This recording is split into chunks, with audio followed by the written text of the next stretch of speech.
My wife and I are both very sensitive to energies that most people around us are not. We've each had our share of far-out paranormal encounters separately, and since we've been together, it's been one hell of a ride that just seems to get more far out as time goes on. Backstory: while we were building our house, we were living in a large wall tent on our property. It was pretty large for a tent, almost 400 square feet, so you could easily walk around in it. It had our full-size bed on a bed frame in there, a kitchen area, and a table with several chairs. It even had a canvas drop cloth as a floor, so we weren't walking around in the dirt.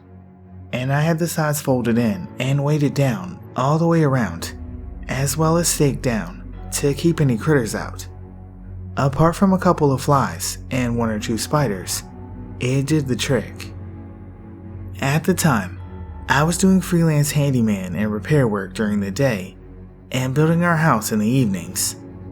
And on the day of this incident, I was finishing up work on a house that had bad juju written all over it. I could feel the negative energy from the curb the first time I pulled up to the house to meet the owner. And walking through the door, the feeling intensified. But it wasn't absolutely overwhelming. And what can I say? We really needed the money. I had lost part of a thumb a week earlier in an accident working on the house, and had an upcoming surgery to get it stitched up and to get the bone properly covered, and we didn't have insurance. Money was more than tight. Besides, I felt comfortable in my abilities to keep the negative energy at bay while I did whatever work had to be done and get the hell out of there. Anyway, I'm getting off topic. After a couple of weeks of working there, by the way, no one was living there at the time, the regular things that you would expect to happen in a high energy place happened. Lights flipping back on right after I turned them off, doors slamming shut behind me while I'm walking down the hallway, or opening for me as I'm reaching for them. The kind of stuff that's pretty much just meant to get a rise out of you. And the more I played it cool, the more intense it got. Eventually, I get to the last day, when, over the phone, the owner hinted at stiffing me for the bill, and I was packing up all my gear. I guess it was evident that I wasn't planning on coming back, because the activity in the house was extremely low, virtually non-existent, except for the same dense negative energy that was always there.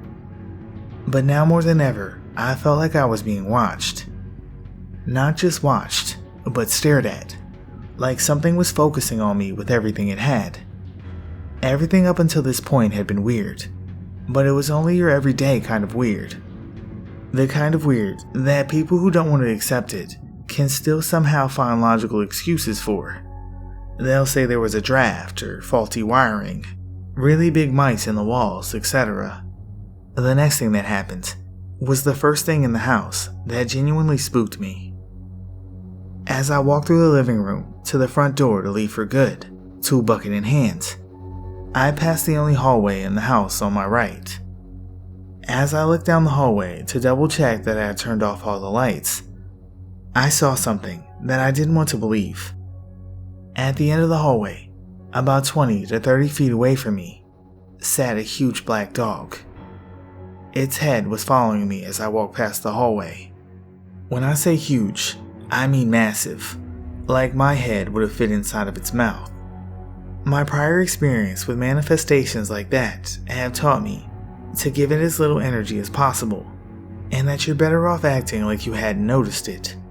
So, I continued to walk calmly to the front door, even though every hair on my body was standing on end, and my adrenaline was racing.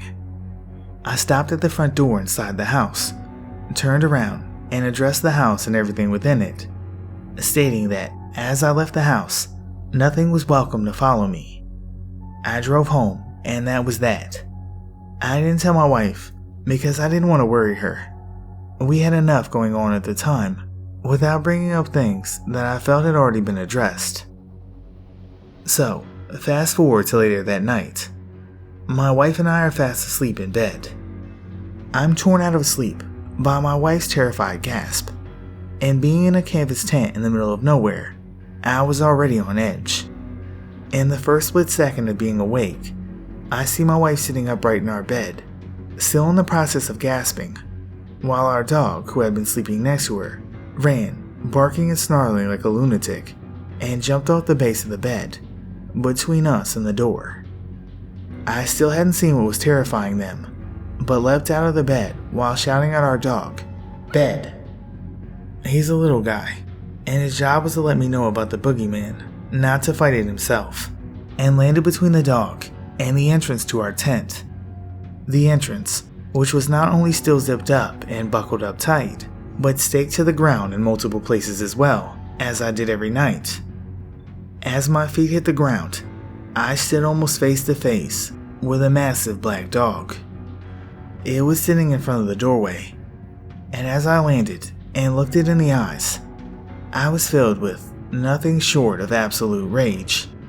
I loved my wife with all my heart, and here was something dangerous that wasn't welcome in our home, watching us sleep. Immediately, I stepped forward and shouted at it, deep and loud, "Get out!" As I did so, this thing stands up and steps toward me, and I shout again, this time clapping my hands together as hard and loud as I can, without stepping forward again. Again, this unbelievably massive dog, which is almost face to face with me height-wise, steps forward. At this point, we're maybe 4 feet away from each other.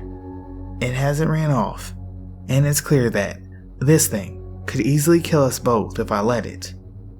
I lunge forward and come down as hard as I can with my right fist, aiming to kill it, aiming between the snout and right below the eyes.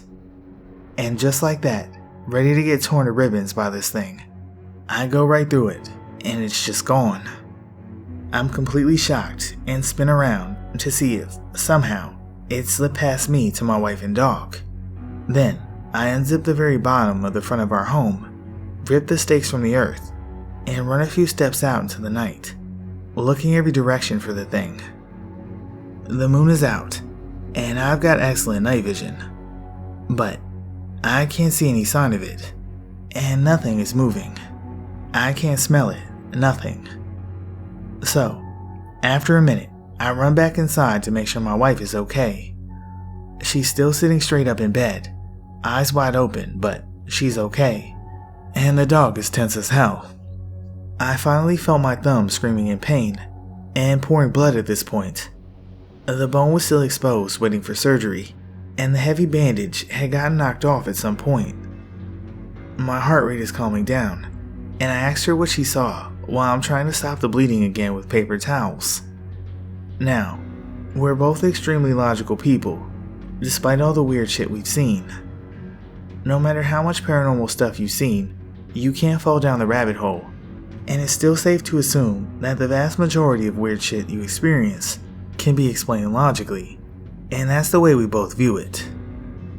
But when I asked her what she saw, and before telling her what I saw, she looked me dead in the eyes and said that it looked like a werewolf was sitting in our doorway watching us. I don't believe in werewolves, but I know for a fact that we both, individually, identified an unbelievably massive canine in our home, 10 feet from the foot of our bed, and we both saw it vanish in the thin air. I know our dog saw something that he identified as a threat. There were no tracks anywhere around our tent the next morning. I looked as soon as the sun came up. Even if there had been tracks, we live in the middle of nowhere, in the desert. There aren't any wolves. There are occasionally stray dogs and coyotes, but everything is on the small side. The only description that has consistently came to my mind since then has been a hellhound, but I can't seem to find any similar stories online. Anyone with any thoughts, feel free to chime in, and I'll answer any questions I can.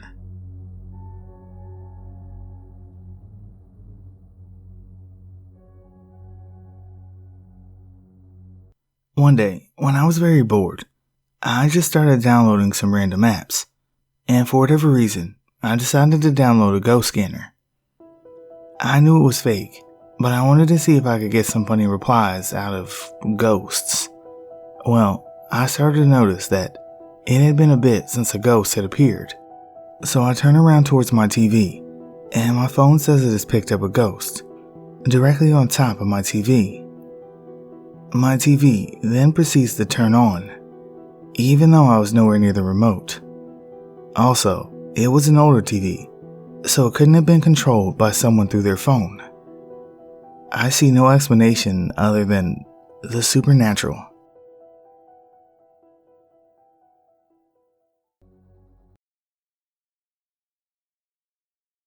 On our days off right after high school, my cousin and I would routinely drive my parents' golf cart around the neighborhood and behind it because it was abandoned and completely overgrown. We knew all the abandoned construction trails through the forest where they met back up to the roads that were completely unbothered by any suburban houses. It was broad daylight, probably around 2 or 3 p.m., and we had parked the golf cart coming off of a trail toward the concrete roads into the back part of the neighborhood. The grass on the unused lots was covered in weeds and grass that was probably 5 or 6 feet off the ground. We took out a pipe and take a few hits. All is peaceful, the birds are singing, the air is clear. My cousin takes another hit and passes it to me. I start to light the bowl, but before I can take another hit, I hear my cousin say my name twice, very seriously. I panic and think the cops have just pulled up or something. I look at him, and he's staring straight ahead, shocked, and just says in a low voice, "Yo, what the fuck is that?" I look up and down the road, and I see it.